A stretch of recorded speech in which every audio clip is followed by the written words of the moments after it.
Elizabeth Warren went on CNBC, and although I don't agree with everything that CNBC puts out, it was clear that Warren knows nothing about basic finance or economics, and the host actually flamed her for it. It was great. Take a look. You mentioned Mamdani, and you are in New York, sort of speaking in behalf of him to a certain extent. I wonder, though, often we see this, and this is a local election.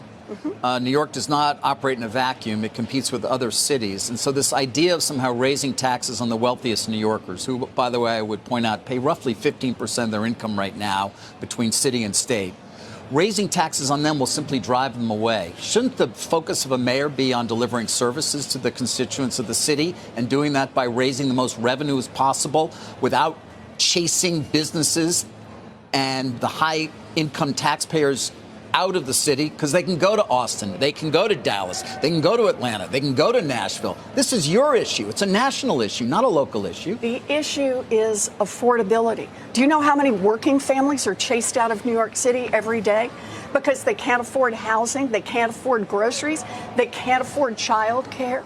What Zoran is saying is, I want people to be able to afford to live in New York City. That's what keeps it a vibrant city.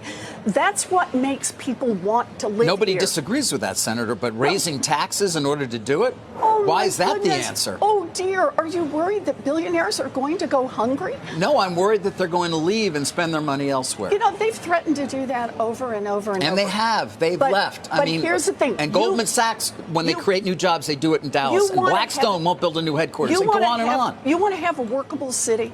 You want to have a city that's vibrant? You want to have a city where the streets are full, where there are things for sale 24 hours a day? Then you need people who can live here and work here. Well, we've got that right now, by the way. I would point out New York is thriving. So now it's doing pretty well, actually. I'm glad you think they're doing well, because a lot of people are struggling to pay for housing.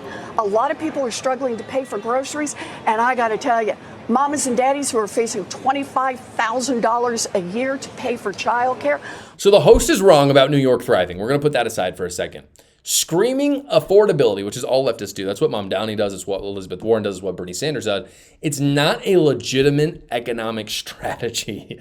The only way that you can actually give free stuff to people like they want to do is by raising taxes and redistributing that money, or printing money and inflating the currency. And then it's not free, obviously. So there's no such thing as giving it out free. But when they say free, that's what they mean. They say it's either we're going to raise inflation or we're going to raise taxes.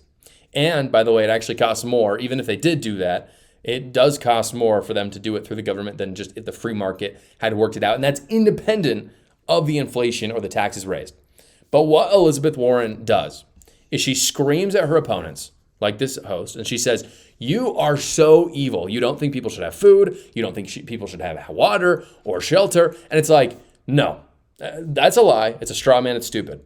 We think people who actually have a brain, who have actually studied economics, think that you should allow businesses to come in an area and give people jobs so that they can buy those things. And then you don't have to raise inflation or taxes. And what that's called is production, something that socialists do not understand. The dirty secret of socialists like Elizabeth Warren and Mamdani as well, and Bernie Sanders and all of them, is that they lie and they act like the government produces. It's impossible. The government does not produce. It cannot produce. It is not capable of it.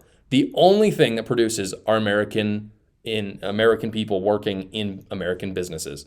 And so when you make it a living hellscape, and this is what the CNBC host is getting towards, when you make your city a living hellscape to start or maintain a business, they leave to a better one.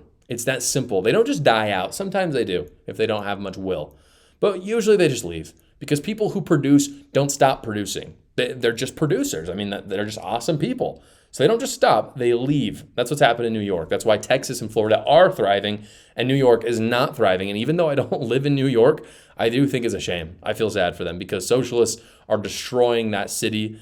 They're making food, housing, and other great products astronomically higher. One of my favorite things about this show is being able to interact directly with you guys, and that's why I've created my new Substack. Outside of the video stuff, I write directly to you. I have a weekly newsletter that goes out. It's completely free to you, and it just shows up in your email to read. I also, through Substack, am able to do live chats with you guys, bounce political ideas off you. So go check it out right now. The link is in the description below.